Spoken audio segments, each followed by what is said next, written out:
situações que ela estava vivendo.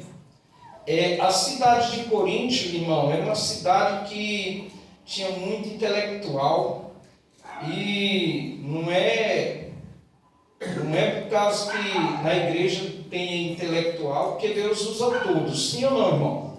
Deus usa o sim, Deus usa o doutorado, Deus usa todos, sim ou não, irmãos? Né? Deus usa todos. E ao mesmo tempo, irmão, a igreja estava vivendo, a cidade vivia numa depravação moral, né? Em algumas práticas de libertinagem naquela época. E ali havia em Corinto, irmãos, e essas práticas começou a invadir a igreja, né? A igreja. Uma delas era a prostituição, e estava tomando conta daquela região, e as pessoas não estavam muito prestando atenção nas coisas de Deus. Ali existia uma deusa Afrodite, a deusa do amor, né? Que era adorada ali por aproximadamente 1000 sacerdotisas, que essas mulheres, ela era sacerdotisa no culto, mas durante o dia elas viviam em prostituição.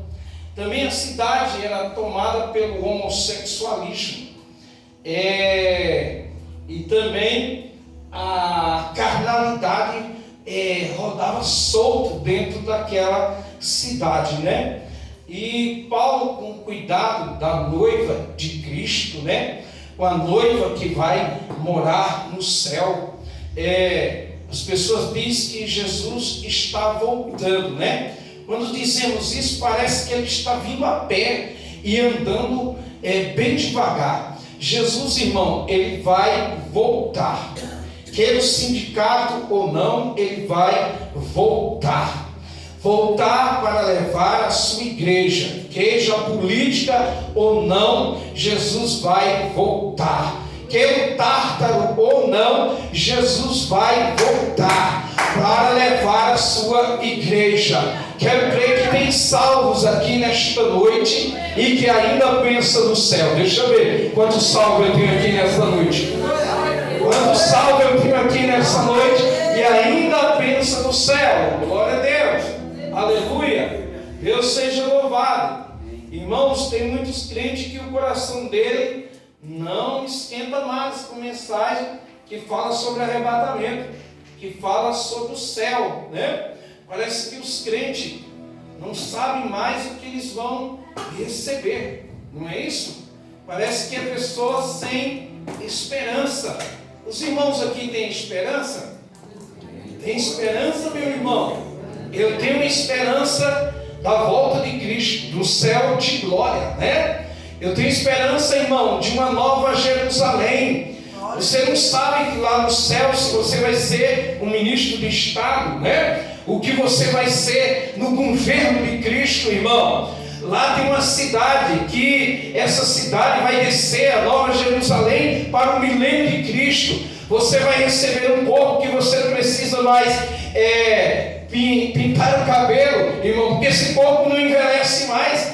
Esse corpo é um corpo glorioso. Esse corpo não vai sentir mais dor. Você não vai poder, não consigo me levantar, que a minha coluna está doendo. Esse corpo será um corpo, irmão, que Cristo nos dará, o Senhor Deus nos dará. Então a igreja tem que ter esperança de céu, esperança de glória, esperança da volta de Cristo. É por isso que nós ainda se reúne para, irmão, adorar e glorificar o nome dele. Quantos estão aqui para adorar o Senhor? Glória a Deus. Glórias ao Senhor. Glória a Deus. Eu glorifico ao nome do Senhor, irmão. Que o apóstolo Paulo, tentando ajudar esta igreja, ele queria dizer mais ou menos, ou firmemente, o significado da ceia do Senhor, né? Da ceia do Senhor. Nós estamos lá na igreja onde nós estamos, 1 ano e 7 meses, provavelmente nós batizamos aí 7 pessoas neste ano e 7 meses. Foi isso, né? Um ano, 7 meses, 7 pessoas. Mas foram filhos dos irmãos, né? Crente que estava ali. Na outra igreja eu fiquei 1 ano e 3 meses, mas não batizei ninguém, irmãos. Mas foi uma igreja que fomos muito abençoados. E uma das coisas que a igreja tem que entender, irmão, é exatamente porque nós se reunimos aqui à mesa do Senhor, né? Parece que a igreja de Corinto, ela não estava tendo discernimento do que era a mesa do Senhor. O versículo 26 diz assim a palavra: porque todas as vezes que comer este pão ou beber o cálice do Senhor, anuncia a sua morte até que venha, né?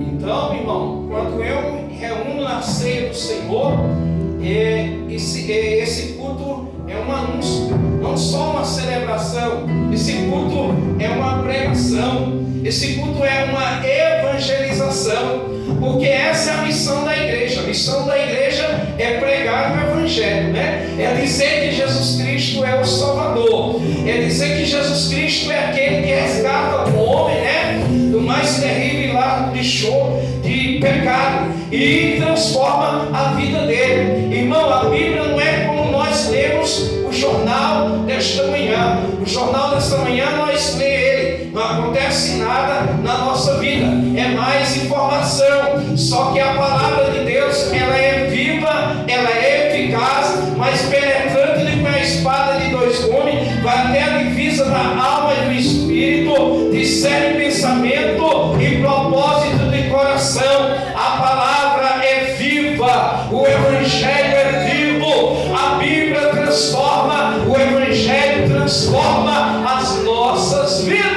Quantos creem que o evangelho transforma? Paulo queria que os irmãos de Corinto, irmão, primeiro olhassem pelo retrovisor, né? Olhasse para trás, olhasse assim: comer o pão e beber o cálice do Senhor era olhar para a cruz de Cristo, irmão, anunciar a sua morte, olhar para o sacrifício que Jesus fez na cruz do Calvário, olhar para trás. A ceia, quando nós reunimos, nós temos que olhar para trás, reconhecer o sacrifício vicário de Cristo, irmão, que Cristo passou pelas nossas vidas. Diz que as mortes que estavam naquela época, a sentença, umas era enforcamento, né? Outros era cortar a cabeça, né? Isso, outros era exatamente a morte de cruz, irmão. Jesus, ele não se desviou do seu propósito de morrer na cruz do Calvário. Os irmãos lembram que quando Cristo foi batizado, ele foi batizado, o céu se rasgou, o Espírito desceu sobre ele, né? E ali a fala de Deus. Deus diz assim: esse é meu filho amado, em quem me compraste. Irmão, quando Jesus sai dali do batismo, dos braços do Pai, ele sai sabendo quem ele é. Hoje em dia, irmãos, tem muitas pessoas que estão no evangelho, mas não sabem mais quem são, né? Quem são? Jesus era o Filho de Deus, e quando Satanás disse para ele: se ele fosse o Filho de Deus, transformasse aquelas pedras em pães, Jesus, irmão, sabia quem ele era, né? O Satanás diz assim: eu vou te dar a popularidade, transforma essas pedras em pães e você vai ter aqui muita gente, vai matar a fome de muita gente. E Jesus diz para ele: nem só de pão viverá o homem, mas de toda a palavra que sai da boca de Deus. Quem ama a palavra aqui? Deixa eu ver. Aleluia! Glória a Deus! E Jesus, irmão, ele não desviava do seu propósito. Jesus ali na cruz, irmão, sofrendo, né? Naquela época, ali, irmãos, já tinha gente que morria crucificado. Mas por que Cristo era diferente? Porque Cristo não tinha pecado. Paulo diz que ele se fez pecado por nós, mas ele não tinha pecado. Irmãos, Cristo, por que ele era diferente? Ele se fez pecado por nós. Ele estava levando o meu e o seu pecado. É tanto que dois homens, um que está ali do seu lado, um começa a exatamente blasfemá-lo e dizer assim: desce daí e salva nós, não é? Mas o outro está ali e ele reconhece o senhorio de Cristo. Ele diz assim: lembra-te de mim quando entrares no teu reino. Ele estava dizendo: você tem um reino, logo isso aí vai passar. Irmão, até na cruz parece que não, mas Deus usou aquele homem para consolar Jesus Cristo, como usa a sua igreja, irmão, como usa o Espírito Santo para consolar você neste momento de dor. Aquele homem reconheceu que ele estava ali por conta dos seus pecados, mas ele viu que Cristo era justo e ele não tinha pecado, mas ele morreu por mim e morreu por você. Quantos reconhecem o sacrifício de Cristo na cruz? Dê um sinal assim com a mão.